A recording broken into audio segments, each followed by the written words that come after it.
Hi there, everybody. Destin Legary for IGN here. And ahead of showing you this interview I had with Hassan from Blue Box Game Studios, where I asked him some questions about Abandon, I wanted to let you know that this interview came together very quickly.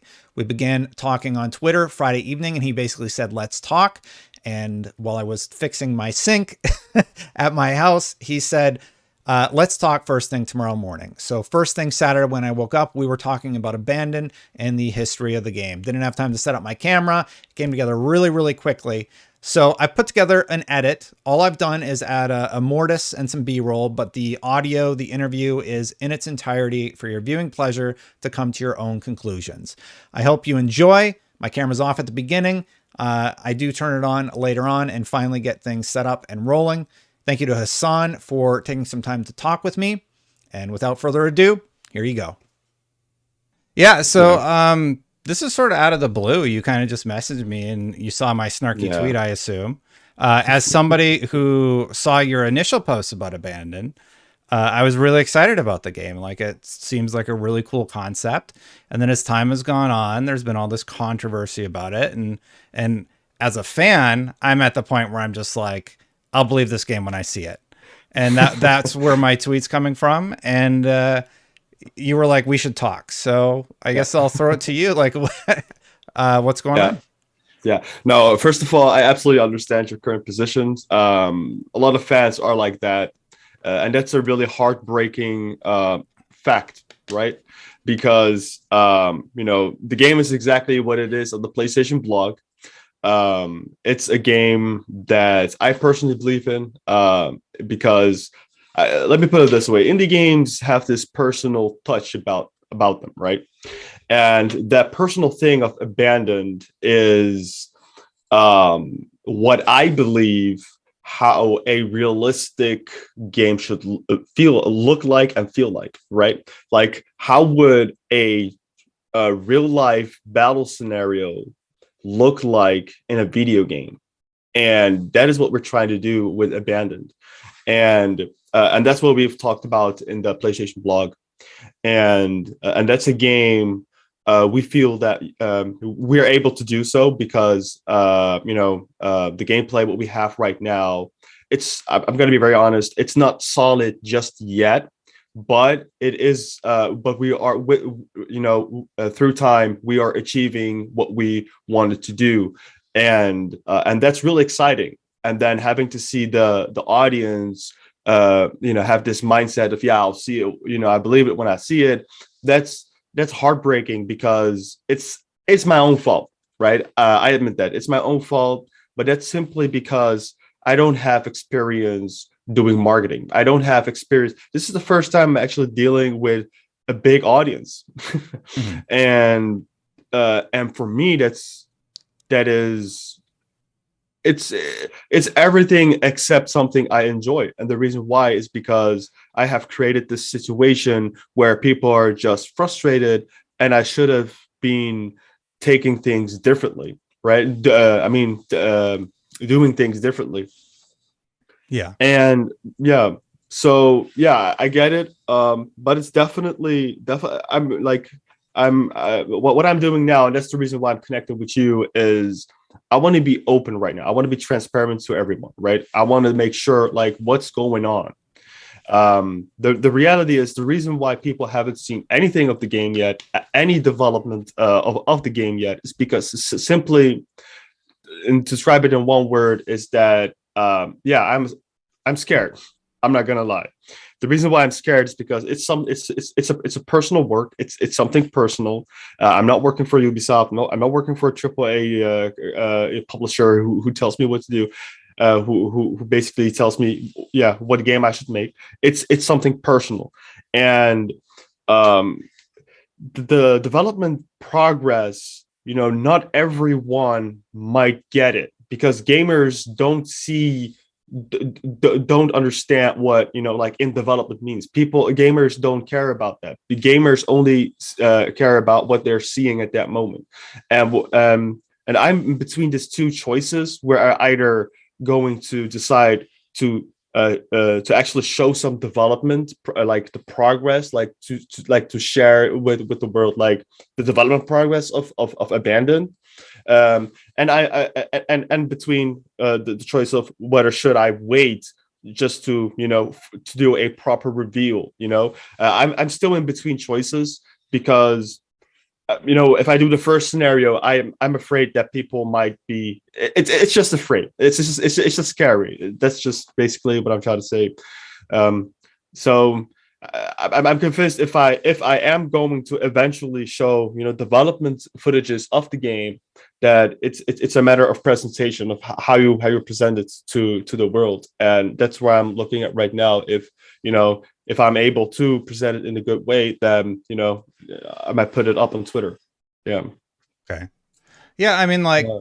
so for me, watching this whole thing unfold, you have this whole history of Blue Box Game Studios where people have collected the project and all its other iterations and names by looking through Wayback Machine and Yeah. everything like that.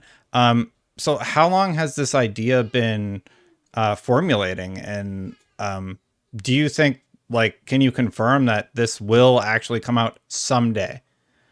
Yeah, absolutely. As I mentioned, this is a game that I've been working full time every day.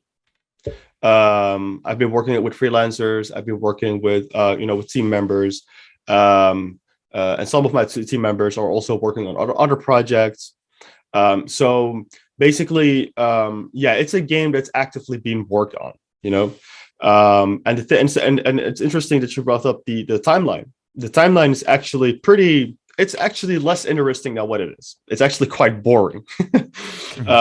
Because the timeline is actually the games that you see there. Most of them were announced on a website called indiedb.com, right? And that's a place where indie developers can talk about their games, upload them there and write articles themselves, and hopefully to get an audience. The games that were put in the timeline were actually the source is actually referenced from indiedb. And what I'm trying to say is that we talked about these games, but we actually didn't have an audience. And at that point, as a developer, you're like asking yourself, should I continue development or should I just, which is a risk because you don't have anyone that actually talks about your game. Or should I just make the game and release it and create an audience then? But that's just not a good idea. So what you do is you cancel it out. And this is something that happens all the time in the game industry. People just don't know about it because when a studio pitches a concept of a game to a publisher, most of the pitches, most of the games, they get declined, they get rejected, and they get canceled. They don't see daylight. And that's actually the same thing here, except we're not pitching it to a publisher, but we're actually pitching it to the audience, right? And if it's and yeah, and if it doesn't work, it just doesn't work. You cancel it out. With the Kickstarter, no one actually paid anything with Kickstarter because when a Kickstarter campaign cancels, no one pays. And the private investor that we had, I made a roadmap, like a timetable of what we need and what the costs are. And he was like, okay, listen, I can only invest up to this certain amount, and everything above that, you have to look for yourselves, right? And then, yeah, that didn't work out. So the funding didn't actually go through after all, right? So so that's actually what the timeline is, and from a gamer's perspective, you might be like, yeah, well, then Blue Box is not doing a good job. Yeah, it's the reality. Like indie development, what people think what being an indie developer is completely separate from reality. Being an indie developer is a real struggle. Working on the game first is one struggle, and then the other struggle is actually getting a market for your game. And this is what other indie developers, they have awesome games, they truly have, but they just don't have an audience. And some of them, they cancel the games out, and some of them are like, yeah, screw it, we're just going to upload it on Steam and see what we can do. But there, with Blue Box, with that timeline, it's not different. It's not different, right? Mm-hmm. Sorry, go ahead. I didn't mean to interrupt you. Yeah. And the case with The Haunting and The Whisperer, because those were games that were actually released in early access, but The Whisperer eventually just died out on the Play Store. And the reason why is because back then, the Whisper was kind of demanding for a mobile game, and most of our users were actually based on like Indonesia, like Asian countries, right? Korea, Indonesia, and at that time they didn't have like the Samsung Galaxy S9s or these high-end devices to run the game properly. So what they did was they started the game and they realized their phones were incapable of running the game, so they ended up refunding it, right? Mhm. And then at that point we're like, yeah, this is not going to work, so yeah, let's just delist it. The same thing is like the Haunting, but completely not. The Haunting was an early access game, and it was released as early access upon request of the followers that we had of the Facebook page. They were like, yeah, why aren't you just going to do just early access with the current development build? And everyone agreed that to provide feedback that was the idea behind it, to collect feedback and to improve the game. In fact, there was a dedicated feedback functionality in the game. But when we released that game, what happens if you release it on Steam? Everyone else can buy it as well, because they're not interactive with this community before. They don't get what's going on, and they'll be like, what the crap is this? They don't understand. It has placeholder content. It has placeholder animations. The environments are placeholders. It was more like to pitch the battle mechanics of a Western version of of Fatal Frame to fight ghosts with a camera, and yeah, because other people interacted with it, they bought it, didn't know what it was, refunded it, and then I thought like, yeah, this is also getting out of hand, so let's just delist it from Steam and then make it available for purchase again, when it's ready. So, and then a few months later, we wanted to work on both Abandoned and The Haunting, because Abandoned we've been working on it since 2017, and it also had a lot of concept changes. But I personally really believed in Abandoned, because things got really out of control because you can't really work on two games at the same time. I decided, like I have a group of friends, and I just basically, they were like, yeah, we'll work on The Haunting on our spare time. And yeah, we work on it, and that's why it takes some time to actually have the Haunting released on Steam. But this just takes time, and it's actually become a community project now. To be honest, The Haunting will also be released for free of charge. So yeah, so in a nutshell, that's actually what the timeline is about. It's less malicious. It's actually not malicious to what people think it is. Mhm. Yeah. So Who are your collaborators on The Haunting? You said it's community driven. Like, can I contribute to it right now? Or can a user if they want to? yes, you can actually do that. But that has to go through the group of friends that I'm working with. So let's say if you're like, yeah, I want to reach out, and there are people who actually reach out to me, and they're like, yeah, I have this knowledge. I'm a hobbyist. I can, and they all, and basically I refer them to them. Mhm. They don't have a website because they're not officially a company. They're not officially a legal entity, because the game eventually is going to be released, through us, right? But they're just the ones that are making it. And from time to time, I'm also working on it. From time to time, I'm just also looking at it, and yeah, and that's all there is actually. So they're just doing it for like fun, not paid or anything? No, it's not. It's not for, well, not for fun. It's more like, yeah, it's more like a hobby, really. And that's what it's become, right? It's not. People are not going to charge for the game eventually on Steam. As I mentioned, I remember talking about this earlier with IGN. Is that eventually it's going to be free of charge, and Mhm. players don't have to pay for it, and people who have already paid for it will be able to, when a band comes out for PC or PS5, users eventually can, ask to actually get the game, both the prologue and the full game, also for free of charge, because they already paid for The Haunting, right? Mhm. I know I Yeah. know you've gone on the record about the whole Kojima and Konami rumored stuff. I Yeah. don't know how else to phrase it, but like, can you give me some insight as to why you would tweet something like "abandon equals first letter S, last letter L"? Like, obviously, people are going to make those correlations, right? Or the imagery that definitely is somebody with an eye patch that looks like militaristic, so people start thinking Metal Gear, and then there's all the conspiracy theories. Like, what led you to do like the SL tweet? Like, where did that come Yeah. from? What's the strategy there? That's a really good question. And actually, this question, I get this from even from community, from the community all the time. And, it's like, yeah, you have to take it how you will. At the end of the day, it's up to people, if they believe me or not. But oh boy, the SNL tweet, that was, that's just one big coincidence, right? And it actually starts to, me, being inexperienced. And that's what it is. It's I'm inexperienced when it actually comes to, dealing with this audience.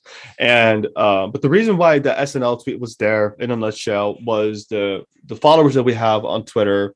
They were pretty much familiar to what the concept of the game was, right? Mm-hmm. They know it's a survival game, so we were like, yeah, let's hint out the name, and maybe they can guess the word survival out of it, but it's actually not the full title name. So the initial idea was actually to have them engaged with the title name, and then like shortly after release a trailer or something like that, like a teaser that would actually reveal the name in full depth, right?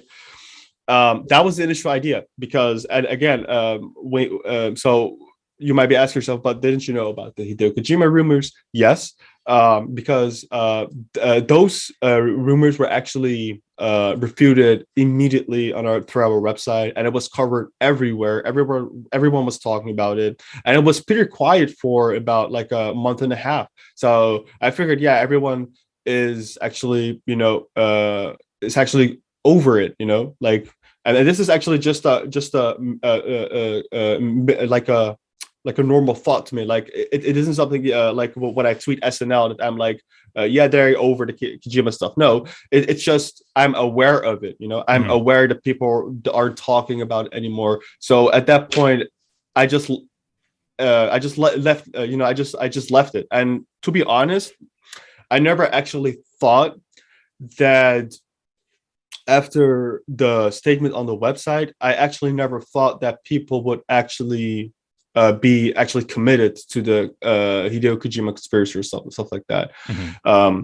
Because at first, when the tweet was out, that was pretty confusing at first because we got notifications after notifications of people following us, and we were like, yo, like what's going on? And I just looked at Twitter, and people were following me, and I was like, people are looking at the comments, and people start talking about it, Silent Hill, and I was like, huh? Yeah. Silent Hill. and and then someone who I worked with told me, yeah, remember when you made the teaser of when we put the teaser on the PlayStation, people talked about Resident Evil 9, Silent Hill, Hideo Kojima, and then he was like, maybe they're thinking that you're still behind, that they didn't actually let the rumors go. Mm-hmm. And I was like, yeah, well, maybe it's just a wave, like the first 2-3 waves about of the comments, maybe it will stop, right? Oh, yeah. Maybe, yeah. And It then didn't. it kept going, it kept going, Yeah. it kept going, it kept going. Mm-hmm. And I was like, no, this is, and then I stopped enjoying it. And Yeah. then a few hours later, put the statement on Twitter, be like, yeah, we have no intentions of teasing it to Silent Hill. We don't work with Konami, we don't work with Hideo Kojima. People didn't believe that. Mm-hmm. And then a few days later, I actually made a video of myself, trying to prove that I'm actually a real human being, and that I'm actually myself, and that everything is just one big set of weird coincidences. But even after that video, people still choose not to believe me, and that's where we actually come back to what you just said. There was just a weird set of coincidences, and that coincidences kind of promoted the idea to the community, and that's where the PvP community started to be more dedicated in. And then you have the part with the eye patch. Yeah. And that's also something like the person that you see in the background with the eye patch, that's actually you are aware that the player character is called Jason Longfield, right? I am now. Oh well, Yeah. well it says in the it says in the PlayStation blog you play as Jason Longfield, and his brother Paul Longfield, he is actually like the bad guy, like the ultimate bad guy, right? And there is this huge community. I'm not gonna try to. I don't want to go too much into the into the game just yet, but there is a huge community in this place where you've been dropped and being abandoned. You're kidnapped. You don't know where you are, and you're now actually exploring that there was this community here and being led by this man, and he legitimately has an eye patch, and that's where the story is actually all about. Like the evil brother is actually is actually wanting his Jason to be part of this leadership, because Jason doesn't actually know that he had a brother, because their parents died in an accident, and Jason was only 2-3 years old, so he didn't remember his brother, but his brother was older and he knew it, and he always they got adopted, they got separated paths. So eventually Paul from a distance always took care of Jason. He always kept an eye on him, and at this point like Paul deviated, and Jason was that just a casual person, and that's where the story is actually in a nutshell is about, right? So and then so basically I just wanted to tease that character, and blur it was not a good idea, because people thought it was Silent Hill. They already associated with Hideo Kojima. I didn't think of this, and it's just one silly, big, stupid mistake. And this is where the part where inexperience comes in place. I admit that. I really admit that. And I don't mean to laugh at your misfortune. I'm just laughing because you're describing when you describe it. I'm like, okay, so if that's really the coincidence that happened, as you're saying, that's just it's almost comical, right? Because like Metal Gear has this character with an eye patch, and you do that, and there's all this conspiracy stuff happening at the same time. So yeah, sorry if I come off no, I like everyone I tell this story, they laugh. They laugh. So it's I understand. And that's why I'm saying in interviews, like, I did not enjoy any of this, because the community was so convinced that it was Hideo Kojima, so convinced. And I'm not gonna lie, Jeff Keighley and Hideo Kojima didn't really help either, because at sometimes they were also like going like playing along, and I was like, dude, don't do that. Yeah, that's but yeah, the most recent thing that I saw about it, well, I mean, like, I think it goes without saying, but you've posted a lot about the harassment that you've gotten, and that's just unacceptable. Like, nobody should have to deal with that. I'm talking to my phone down here if people are wondering why I'm looking down and not up. Like, so like, that's not acceptable that you had to deal with that. And just like, that sucks. I'm sorry you had to go through that, So yeah. I don't know what else to say about it. It's just an awful part of the internet that constantly is brought to the forefront, right? So yeah, sorry you had to go through that. I am curious about another thing that happened though in the last few days, separate from that. Or do you want to talk about that a little bit at all, or do you just, like, you've put out many statements about it? I don't know if you want to bring up a sore. Please ask. Yeah, well, I don't have anything to ask. It just sounds like it was awful. So yeah, and I'm sorry you had to go through that. Yeah, no, I appreciate that. Yeah, I wanna. I decided, just to be open, transparent. Like, if people have any questions, they can always ask. Like, if you have any questions right now, just literally anything. Like, well, yeah. I only really had one more in the last few days. Like I'm looking at this article over on Game Rant where it says tweets have been deleted about future plans. Is that true? Have tweets been taken down? Yes. And I did not see that coming. I didn't thought that community would respond that way. Mm-hmm. Basically, the tweets were deleted because some of the concept has changed. And I figured, maybe just by deleting the tweet and then tweets more relevant information would be a better idea, Mm-hmm. which was actually not a good idea. I have Yeah. learned now just to keep them, even if the information or concept change, just keep the older information, because people eventually will see for themselves what the difference is and then see what's more actual. So yeah, yeah, and that's why the rumor started for Again. abandoning Yeah. being canceled. Yeah. Mm-hmm. And that's why we recently just put this announcement there, statement there. It's not canceled. We're working on it, but it's just it takes some more time. We underestimated the development, and yeah, it's just what it is. Yeah. We started the interview talking about, like, for me, I have the demo. It's up right here behind me. It's the guy walks across the screen. You got 3 squares and 2 squares on the bottom. Is there any in it? Like, are you just not even gonna even propose a timeline for when the next thing would be done? Like 2 years. Will another thing be on there in 2 years? 2 years? Yeah. No, not 2 years. Well, yeah, that's a good question. Yes, we do have plans for the real-time experience app to throughout the year to add new content, right? 2022. Yeah. Okay. Yeah. So okay, let me say this: the first priority here is to release the prologue, right? Okay. We will have one feature trailer for the prologue and the real-time experience app.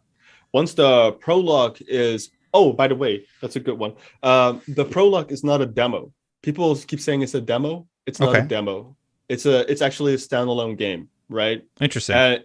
Yeah, it has a price tag. It's low because it's probably about like an hour to 2 hour gameplay, Mm-hmm. but yeah, it's a reasonable price tag. It's not really that much, but the revenue collected from the prologue will actually be used to fund the development for Abandoned, right? So we're actually self-funding the game with the revenue collected from the prologue, and so that's why we want to release the prologue first out. And then basically sometime after the prologue, we will actually start releasing bit by bit more footages, more trailers of the base game. And do you have something? Do you have time left? Because I have some more information. Of course. Yeah, I'm right. Well, all yours. Yeah, because so the prologue is actually more like an early preview. It's not an early access, but more like it's actually more like an opportunity for gamers to get introduced to the story of the game, to the gameplay, because it's different. It's our version of saying, like, this is what we believe how a realistic survival shooter should be like. It's actually a good way to to showcase the visuals of the game. I don't claim to be a AAA developer, but what we do is we do spend time making sure the environment looks realistic, and that it actually with Unreal Engine 5's power, that we can actually deliver something that is close to the to real life, to the real thing, right? Mm-hmm. So with the prologue, you actually get you get to play all of this. It has the full set of trophies, just like any other game. It has a platinum trophy, so it's an official game, right? And basically what we want to do with the base game is we want to further improve everything. So we're actually in talks with a company called IceCo. They're located in Paris, and they're willing to work with us. And what they're doing is, like, they make 3D scan people, right? And right now we use metahumans. We don't use metahumans straight out of the box. We do characterize them. We do tweak the textures to fit the game, and make our own clothing and stuff. And basically, with ISCO, that's going to be a different workflow. Instead of making characters by hand, they actually hire a makeup artist to do the makeup for on the character's face, for example, and then they scan that, and then they basically and that becomes like a virtual character for a game, simply put, right? So that's basically the ideas that we have, the plans that we have, and we also want to extend the team, hire more people, and basically make the game bigger, better, and hopefully make it something good that people can enjoy. Yeah, I mean, I mean, that's any developer's goal, right? Exactly. Yeah. So have you confirmed that you're working in Unreal? If you're using metahumans, isn't that integrated with Unreal, or can it be used with any engine? Well, technically, you can use it with any other engine. We are using with Unreal Engine, of course, because at the end of the day, you can export the character, and then with Maya, 3ds Max, you can just import it, and if you take care of the blend shapes and the morph targets, and create your own rig, that's perfectly fine. But I don't think that Epic allows that. So yeah. Okay. Yeah, I messed around in Unreal 5 a bit, and I've used way back in the day 3ds Max. So I was just curious if, I don't know if you had confirmed you were in Unreal 5 or not. Unreal Engine 5. Yeah. Cool. Like, look, as a fan, I'm my guard's up, right? Like, I'm worried that the game's never going to come out, and I don't like to let myself get excited about a game. Your early concept stuff had me excited from the get-go, right? So all this controversy, and I drank the Kool-Aid on the Kojima stuff too, right? I'll admit it. But at the end of the day, I hope your game comes out, and I hope it is a tremendous success for you and your team. I want nothing more than to play this game, and I think a lot of fans feel the same way, right? Like, even without the Kojima stuff, like, people are just excited about the concept that you've laid out for them. So I look forward to seeing it when it's ready. Yeah. Again, I totally understand your current position. Just let us do the work, and just through time you'll see it, and hopefully we can start off fresh there. Yeah. Well, yeah, this was a totally surprise interview. I actually thought it was in 12 hours from now, so I was like, oh yeah, I can be ready. I was doing my morning walk with the family, so I appreciate you making the time. I see the meeting timer, so I'm like cognizant that you have another thing to get to, right? Yeah. So, yeah. True. Thank you so much. I hope you have a good next interview, and I seriously do wish you all the best, you and your team. Thank you, and thank you for having this chat with me. Thanks. Of course. Look forward to talking to you and seeing your work soon. All right, man. Have a good one. You too. Have a wonderful day. All right. Bye.